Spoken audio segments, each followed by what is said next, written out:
Hello and welcome to the JSA studio. I am your host, as always, Nathan, and today I'm coming at you with the last episode in my Detroit Lions series. We're going to go game by game and predict how this season is going to go, or at the very least, present a way that it could go. As has been for the vast majority of this series, this episode is pre-recorded, so if new information has come out and I think stuff might change, then obviously I can't go back in time and change what I said in the past. And now with the intro done and out of the way, there's only one thing left to say, and that's to ask you to like, comment, and subscribe.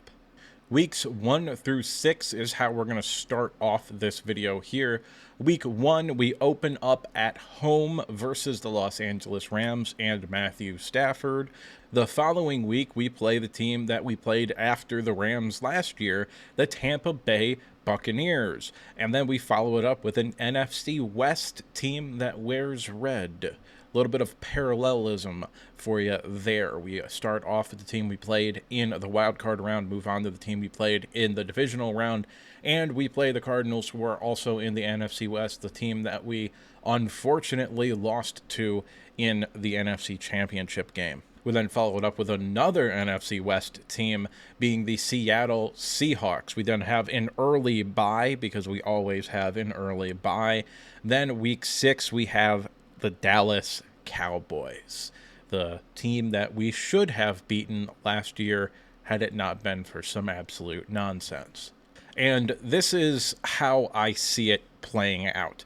I think we're going to beat the Rams, even though I do think the Rams got significantly better this offseason, even with the loss of Aaron Donald. I do think this is a better all-around team than it was last year, and we did just barely beat them.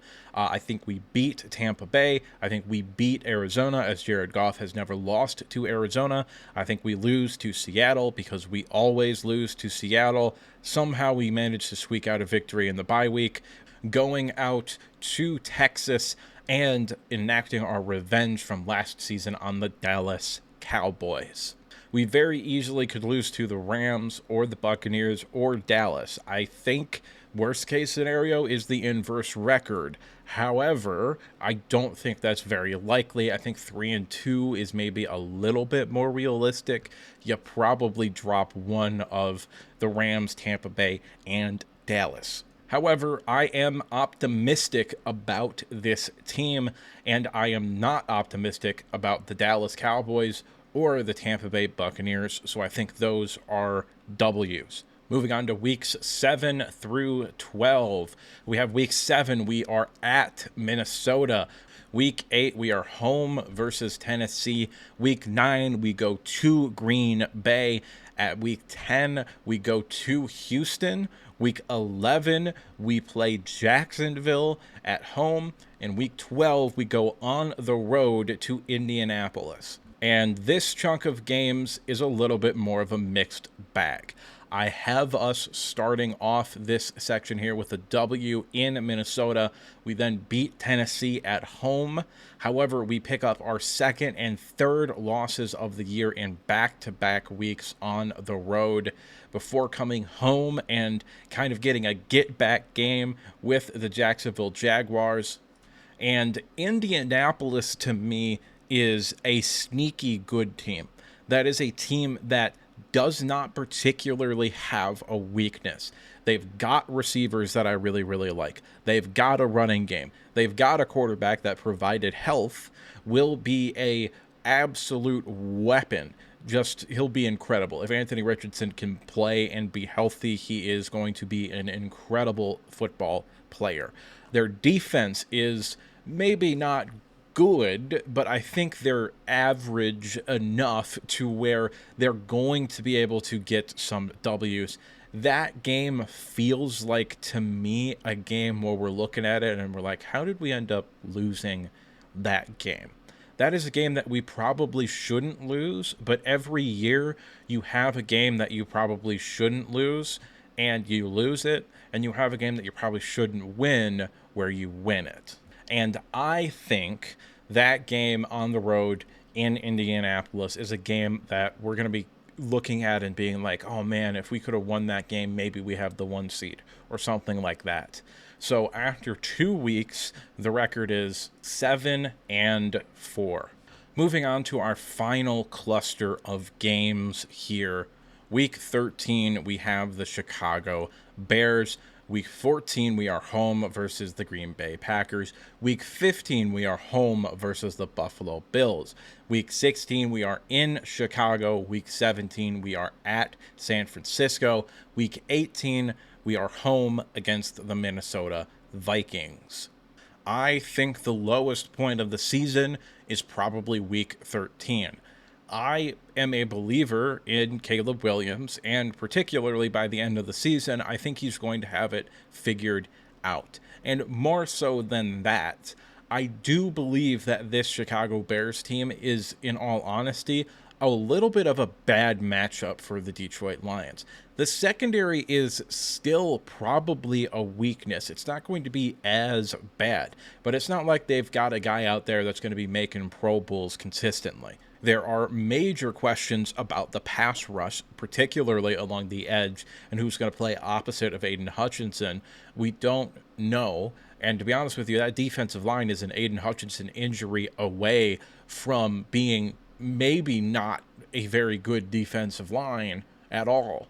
And Chicago's offensive line, I think, is coming into the year a little bit underrated. I think that is going to be a quality offensive line. They have a legitimate wide receiver number 1 at DJ Moore. They have maybe the best wide receiver 2 in the NFL in Keenan Allen, and a top 10 pick at wide receiver in Rome Odunze. And on top of all of that, they have a Pro Bowl caliber tight end in Cole Kmet to go along with a elite defense. That defense post Montez Sweat trade was one of the best in the NFL. The Chicago Bears are a playoff team this year, and I think they get the Lions at home in week 13. Green Bay, we lost to them in Green Bay. I think we have our revenge game here. I believe this is Thursday Night Football because I believe Chicago week 13 is Thanksgiving, and then we play the following Thursday. Green Bay is a very solid young football team, but I do think they're starting to become a little bit overrated. And more so than that, I don't believe they are fully equipped to exploit what is going to be Detroit's weaknesses, and I don't think their aging defense, in all honesty, is going to be able to slow down the offense enough to where I don't think that Detroit would win this game. Week 15 versus Buffalo. Buffalo is just a worse version of the Lions with a much better quarterback in Josh Allen. And Josh Allen is the caliber of quarterback where it doesn't matter how good you are defensively, he just beats you. And he'll throw for 300 yards, and he might run for another 100 yards, and he'll have 5 touchdowns responsible for. He's that level of player. However, I really do not like the way they have gone about constructing this roster. I don't like trading away Stephon Diggs. I get that he was quote-unquote a locker room cancer or whatever. They don't have a wide receiver worth a damn on this roster right now. And that's including Khalil Shakir, who I do not believe is going to be able to step up into a wide receiver 1 position. And yeah, Buffalo fans are going to come at me like, oh, we're going to play a lot of 2 tight end sets and be in 12 and 13 personnel all year. Cool. I don't like your tight ends either. I think Dawson Knox is incredibly overrated, and I do really, really like Dalton Kincaid, but I'm not sure, again, he can be a number 1 target on a team in the NFL. And to wrap it all up, I think there's a significant possibility that this defense falls off the map. I think that is a unit that is one of the weakest in the NFL. Week 16 at Chicago, get back game, revenge for the Thanksgiving loss because we always lose on Thanksgiving. Not a whole lot to say about that. I think that game will likely clinch us a playoff spot. We then go to San Francisco, a rematch of the NFC Championship game, Week 17. This has potentially a seed implication here, and I think the Lions enact their revenge off of last season. I do fervently believe the 49ers got worse this offseason. I think there's a definitive possibility they're trading away Brandon Ayuk, who at the time of recording this, he has not been traded. In fact, the most recent news we've gotten about him is that they're actually coming back to the table and trying to get a extension done, which I don't know if Brandon Ayuk would want to actually have an extension done with the 49ers. I don't know how that situation is going to play out. I hope it plays out with Brandon Ayuk on another team, because that makes San Francisco significantly worse. Week 18 versus Minnesota. I think Minnesota is a year away. I don't like the way they've constructed their roster all that much. Yes, they have a top 3 tight end in the NFL. Yes, they have the best wide receiver in the NFL. Yes, they have a very, very good wide receiver too in Jordan Addison, who is hurt currently. Christian Jerisaw is a stud left tackle. The rest of that offensive line is filled with question marks. Brian O'Neill appears to be a contract year type of player, where he was really, really good in his contract year and has since not lived up to that hype. The rest of the offensive line is filled with question marks. I have serious doubts about their secondary being able to do a whole lot.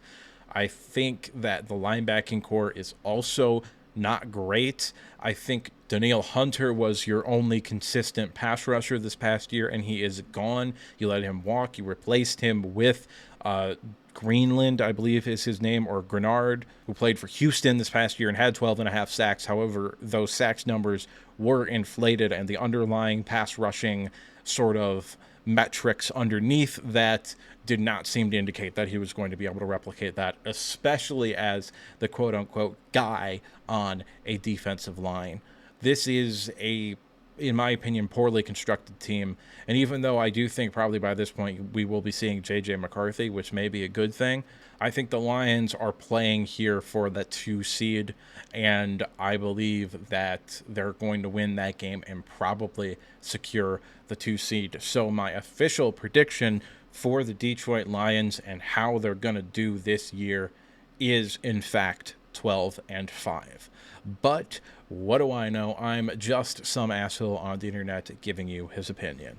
And it's at this point I'd like to remind you to like the video if you liked it, subscribe if you want to see more content like this, and if you disagree at any point or you just have something to say, go ahead and drop a comment down in the comment section below. And now with the outro done and out of the way, there's only one thing left to say, and that's that I'll see you next time.